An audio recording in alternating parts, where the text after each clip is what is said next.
Hello and welcome to Her Online Business Podcast, the podcast for aspiring and experienced female web entrepreneurs. I am Adama, your host, and here you will find digital marketing tips for building your online business, interviews from inspiring female entrepreneurs from all over the world, lessons and mistakes from my experience in entrepreneurship, and much more. I am passionate about helping other women live their dream life thanks to an online business that matches their passion and serves their purpose. So let's hang out, have fun, and grow together.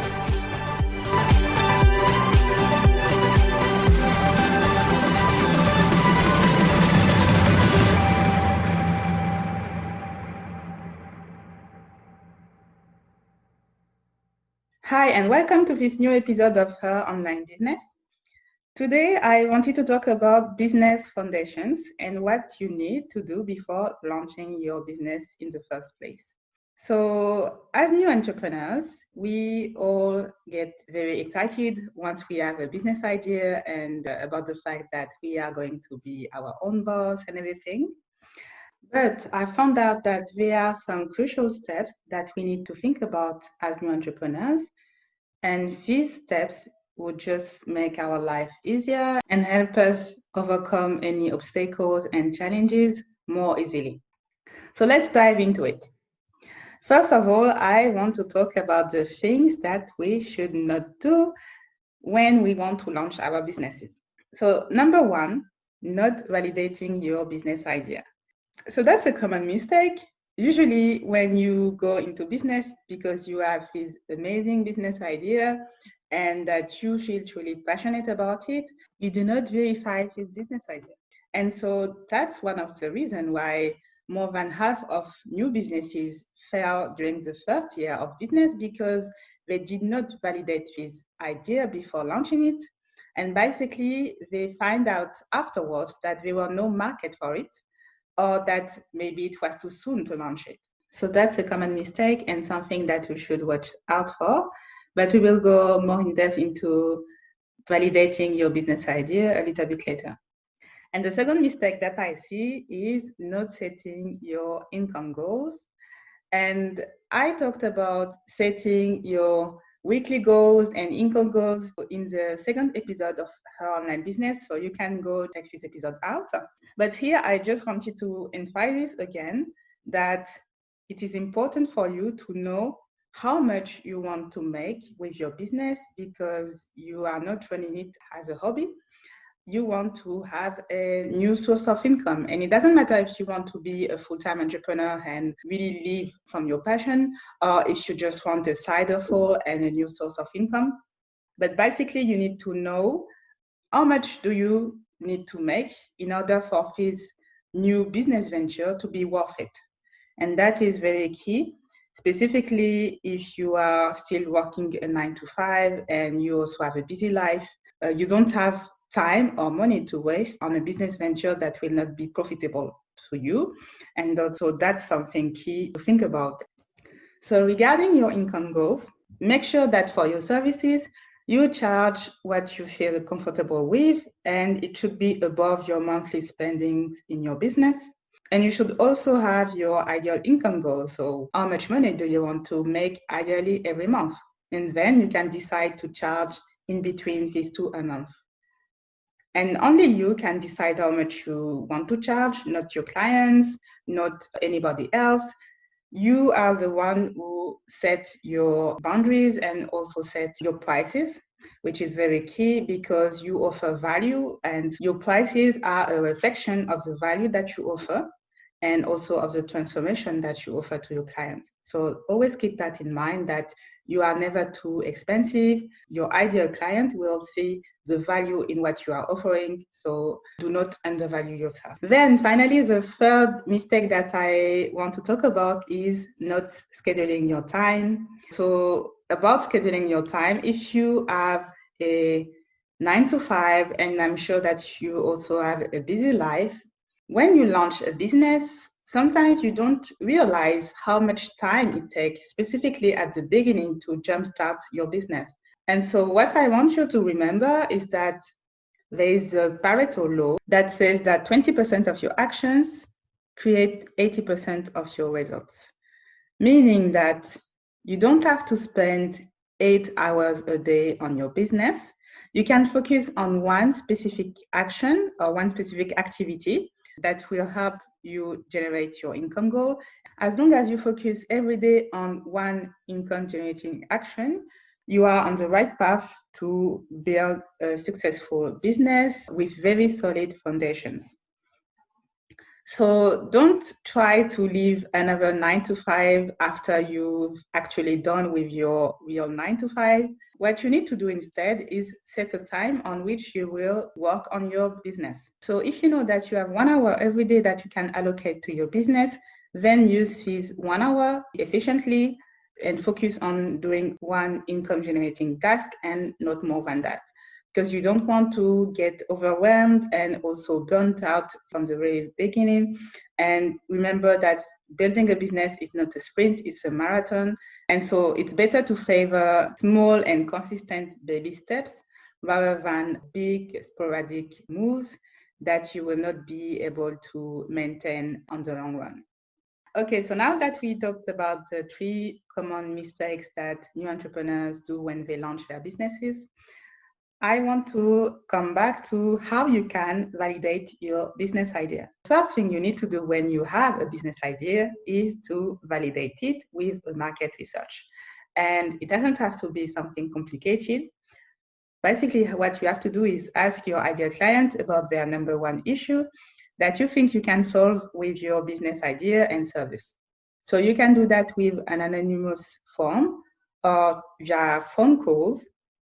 And people are really willing to help out when you show that you are interested in solving a problem and that you are not trying to pitch your services, but basically just to validate your business idea and go from there.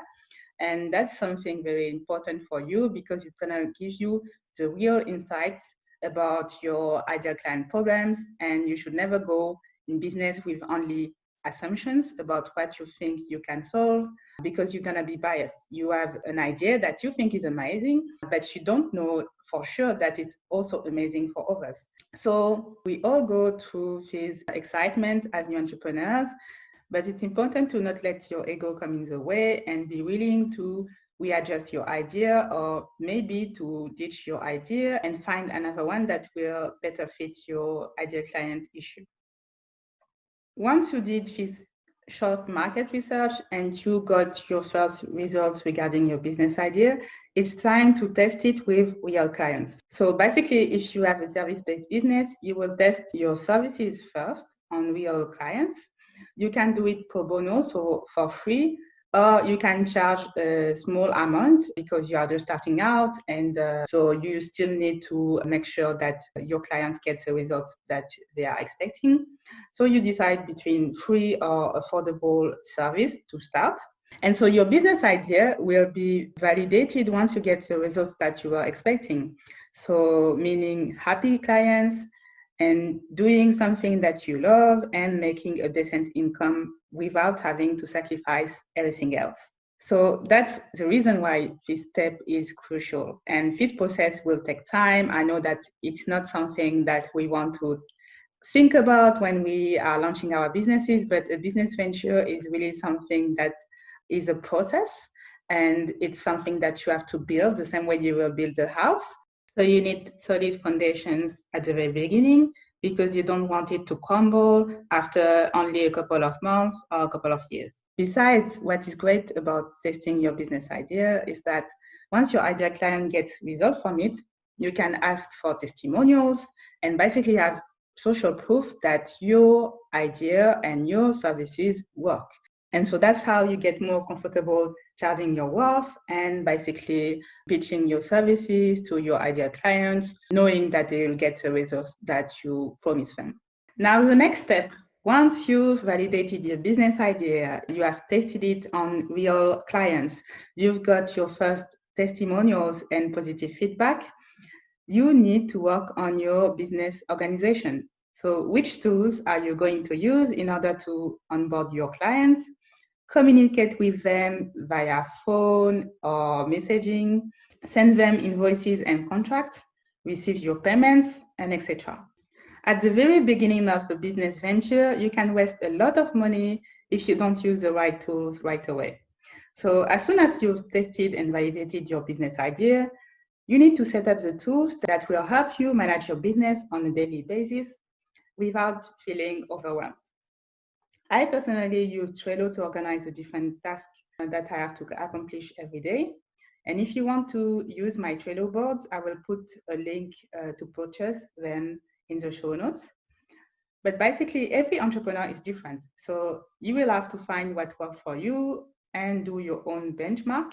And don't be afraid to change if you are not satisfied with a specific tool or service, and try to find a better fit. So I know that maybe I am crushing one of the myths that you have regarding entrepreneurship, which is that you are your own boss, you are free to work whenever you want and do whatever you want, and people are just, coming into your business and they are automatically attracted to your business.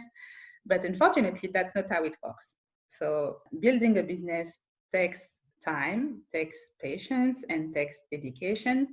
And so even if, yes, the end goal is to be able to live on your own terms and work probably whenever you want to and have the number of clients that will enable you to make a decent living, at the very beginning, you will have to work on building these foundations and make sure that you know what you are doing and that you have a clear schedule, a clear income goal in mind, because that's how you will be able to remain consistent until you know that, okay, now I have a real business, I know how to handle it. And then if you want to, you can think about outsourcing some tasks that takes a lot of time and that you don't want to do yourself, so that you can focus on your zone of genius and basically be more in touch with your ideal client as well.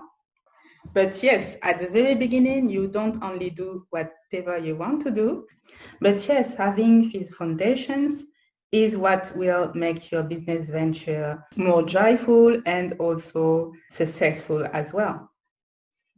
So please do not neglect this part about building your foundations. And if you are still not sure about how to do that, I have a free workbook that you will find in the show notes, where I give you the different questions that you should ask yourself in order to set your business goals and your daily income generation activities.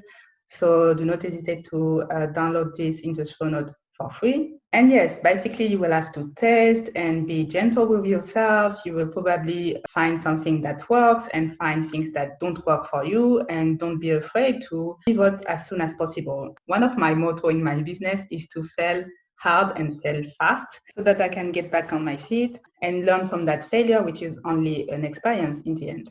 And that's it. That's all I wanted to say for this episode. I don't want it to be too long, but please just bear in mind that building your foundation is the key. That even if you are already in business, if you feel that you are not in control of it, maybe it's time to rethink about your foundations, and it's never too late to do that. So yes, feel free to tell me what you thought about this episode in the comments, and give me a review if you like it, and if you have any suggestions about the things that you want to talk about in the next episodes. And with that, I wish you a nice day, and I will talk to you soon. Take care. That's already the end of the episode. Thanks a lot for listening. I hope you enjoyed it. If you did, then give me a 5-star review on Apple Podcasts or Google Play. Share this episode with your friends and comment to let me know that you like this kind of subject. Also, if you want to hang out with me, follow me on Instagram at ah.diallo, where I share more of my entrepreneurial journey and my services. Don't forget to subscribe to the podcast to get notified when a new episode comes out. Until then, I wish you a nice day, and I'll talk to you soon. Take care. Bye.